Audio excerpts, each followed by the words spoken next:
والسلام عليكم. الحمد لله، كنبغي نشكر الدراري على 3 بوان.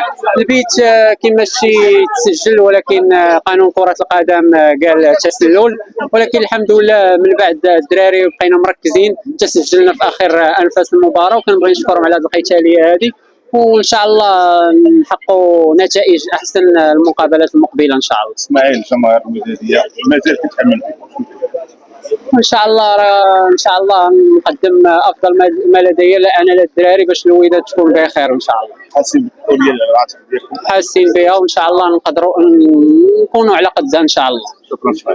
كنبغي نشكر الدراري، دوينا مع بعضياتنا، درنا دي ريونيون مع بعضياتنا، مع المدرب مع الرئيس، قلنا ضروري خاصنا نخرجوا من هاد الخسارات، حيت راك عارف بعد الخسارات داك الشيء ما كيكونش مزيان. الحمد لله الدراري ترينينا مزيان هاد السيمانه، ضربنا تماره، وهذا الشيء اللي شفناه ان شاء الله اليوم في هذا الماتش. وان شاء الله المقابلات المقبله نبقاو غاديين ديما بالفوز، حيت هذا الشيء اللي كيتسنى الجمهور الوداد.